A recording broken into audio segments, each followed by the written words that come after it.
Bismillahirrahmanirrahim. Ada hadis yang mengatakan jika kita berpuasa tapi kita tidak salat maka tidak diterima puasanya. Apakah ketika kewajiban dalam rukun Islam salah satu tidak dilakukan, maka ibadah yang lain tidak diterima? Bagaimana status hadis di atas? Baik, itu jelas sekali. Jangankan salat kok. Jangankan salat, bukan status salatnya, status puasanya. Jangankan masalah salat, masalah perilaku dinilai. Awas, hati-hati. Nabi pernah menyampaikan peringatan keras, hati-hati. Hadisnya bahkan hadis yang sangat luar biasa, mendekati hadis tingkat tinggi derajatnya. Maka siapapun orang-orang yang puasa, yatruku ta'amahu wa syarabahu, meninggalkan makan minumnya, tapi dia mohon maaf tidak terputus dengan qaulaz zur, kata-kata yang kotor, yang jorok, perbuatan yang tercela, fala yahtaju lillahi ila siyamihi, maka Allah tidak butuh pada puasanya. Bahasanya begitu. Kata Allah, saya nggak butuh, ngapain kamu puasa? Saya nggak butuh. Kau puasa aja nggak saya terima, ngapain kau puasa? Ya, jadi kalau masih ada orang puasa senang mencuri, ada orang puasa senang mencela, ya itu kata Nabi, Allah nggak butuh pada puasanya. Yang seperti itu ngapain puasa? Allah nggak butuh pada puasanya. Ini bahasa yang sangat tegas sekali. Sarkas, bahasa yang sangat tinggi. Artinya jangan coba-coba menyandingkan puasa dengan maksiat. Anda puasa itu fungsinya menutup maksiat. Awas, puasa fungsinya menutup maksiat. Jadi kalau ada orang puasa masih mengerjakan maksiat, ada yang salah dalam puasanya. As-Siyam, kitab As-Siyam, Sahih Al-Bukhari, jilid pertama, paling kanan sebelah bawah. Qala Rasulullah sallallahu alaihi wasallam an Abi Hurairah radhiyallahu ta'ala anhu qala Rasulullah sallallahu alaihi wasallam, hadis riwayat sahabat Abu Hurairah semoga Allah meridai kepada beliau menyampaikan Rasulullah sallallahu alaihi wasallam pernah bersabda, lihat kalimatnya, as-siyamu junnatun. Puasa yang benar itu akan memberikan perisai dari kemaksiatan.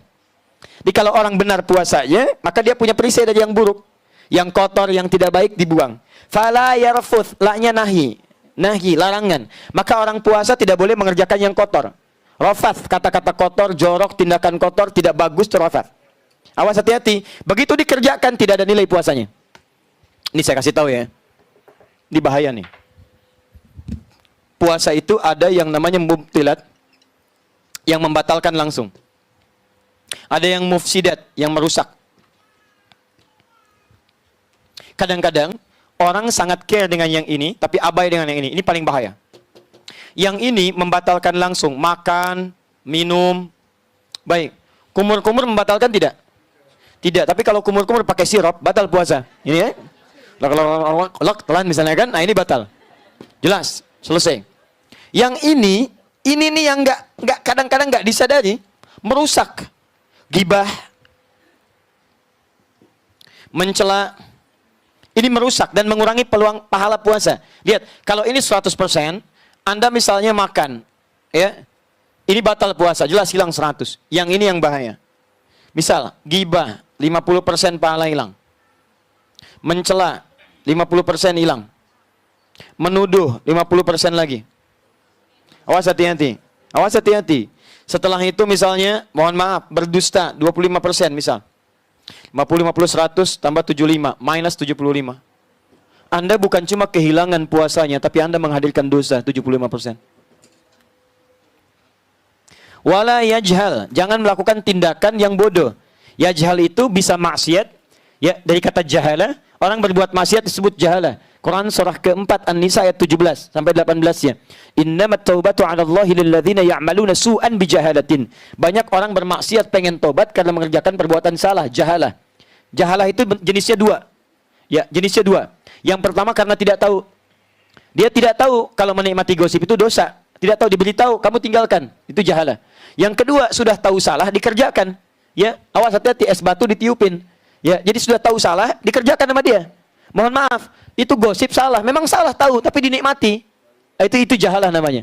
Yang kedua, jahalah itu artinya tidak terkait dengan maksiat yang tidak diketahui, tapi perbuatan dosa sih enggak. Cuman menurunkan kehormatan sehingga menyebabkan orang lain berdosa.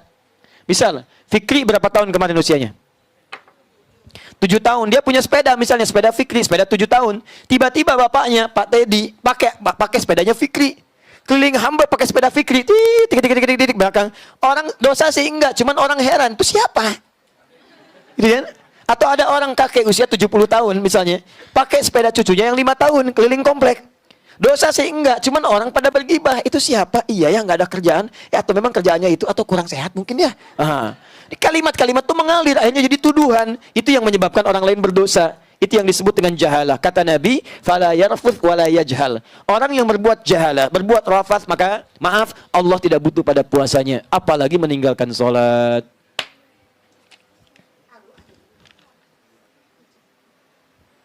Ada yang memang masih berpendapat puasanya tetap sah, tapi tidak ada pahalanya. Ngapain sah tidak ada pahala? Kan buang-buang energi. Allah